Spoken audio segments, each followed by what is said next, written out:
નમસ્તે મિત્રો, સ્વાગત છે તમારું મારા આજના નવા વિડીયોમાં. મિત્રો આજે આપણે બનાવીશું ગામડાનો દેશી ગવાર. આવો ગવાર તો સિઝનમાં જ જોવા મળે છે. તો આ ગવારનું આપણે એકદમ સરસ મસાલેદાર શાક બનાવીશું. તો પહેલાં તો ગવારને છૂટો કરી અને એને સારી રીતે સુધારી અને ધોઈ લઈશું. તો મિત્રો આપણે ગવારને એકદમ સારી રીતે સુધારી દીધો છે અને આપણે 2 પાણીથી ધોઈ લઈશું.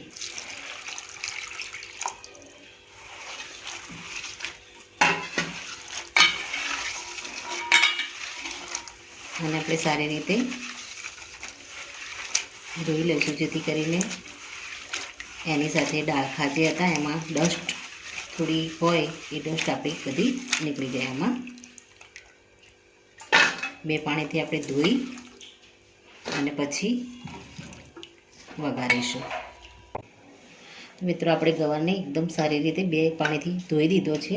હવે આપણે મસાલાને ટીચવાનો છે. તો એના માટે આપણે લસણ લીધું છે. આપણે લસણ થોડું આમાં આગળ પડતું લઈશું જેથી ગવારના શાકમાં લસણનો ટેસ્ટ સારો એવો આવે. તો લસણ લીધું છે આપણે 7 થી 8 મોટી કળી અને જીરું લીધું છે. આપણે પહેલાં લસણ અને જીરુંને પીસી લઈશું.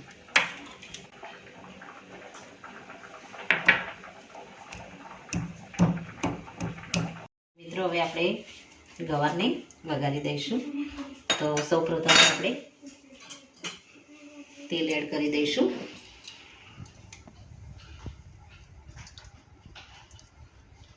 આમાં તેલ થોડું આપણે વધારે લઈશું.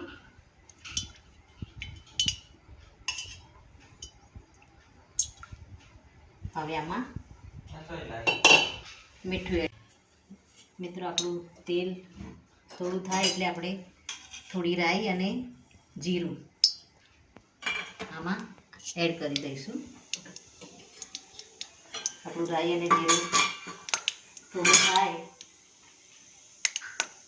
એટલે આપણે આમાં થોડી હળદર એડ કરી દઈશું.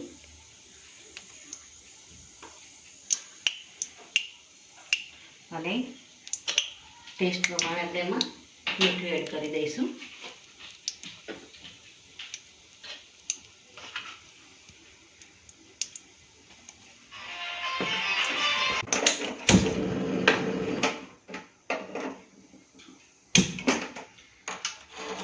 તો મિત્રો આપણું તેલ આવી ગયું છે. આમાં આપણે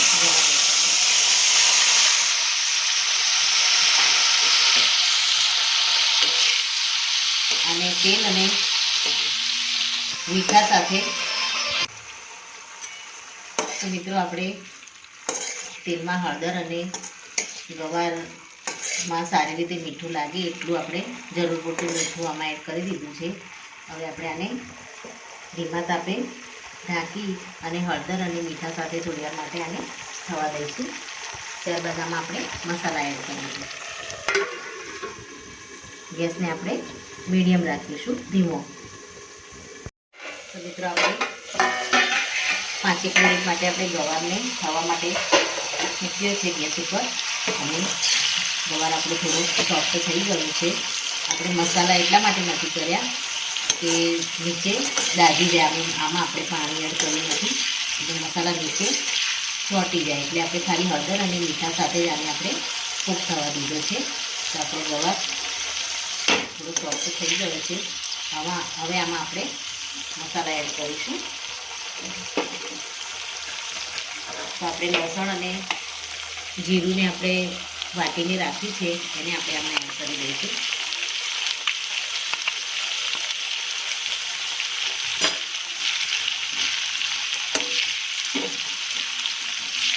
મીઠું તો આપણે ઓલરેડી આમાં હળદર અને મીઠા સાથે ગવારને આપણે થવા દીધો છે એટલે મીઠું તો એડ નહીં કરવાનું અત્યારે.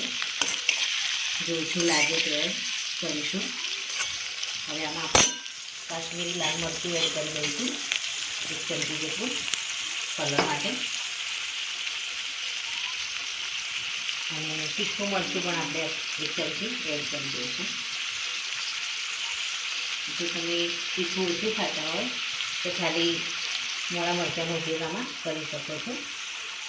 થોડું આપણે ધાણા પાવડર લઈ લઈશું અને આમાં એડ કરી દઈશું.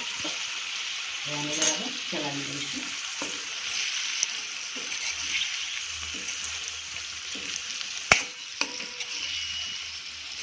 હવે આ મસાલા સાથે આપણે ગવારને સારી રીતે થવા દઈશું અને ઉપર આપણે થાળી ઉપર થોડું પાણી મૂકી દઈશું અને એ પાણીના વરાળથી જ આપણો ગવાર એકદમ સારો એવો થઈ અને સોફ્ટ થઈ જશે. તો આપણે એના પર ઢાંકી અને એના ઉપર થોડું આપણે 1 ગ્લાસ જેટલું પાણી એડ કરી દઈશું, જેથી આની વરાળથી જ ગવાર એકદમ સરસ થઈ જાય. મિત્રો આપણે હવે ગવારને ચેક કરી લઈશું.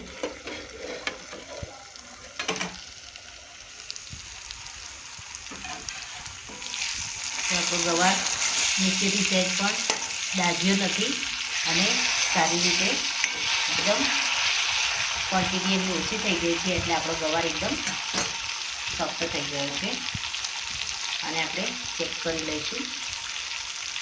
તો મિત્રો આપણો ગવાર એકદમ સરસ ચડી ગયો છે.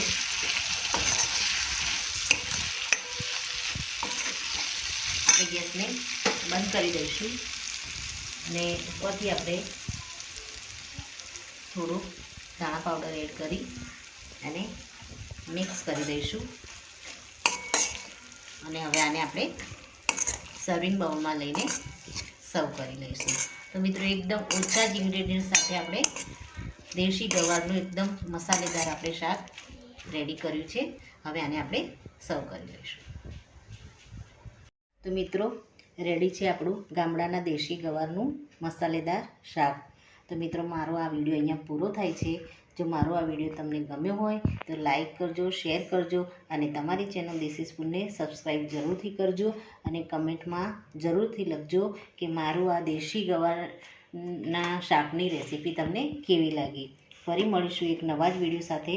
ત્યાં સુધી આવજો મિત્રો. Thank you.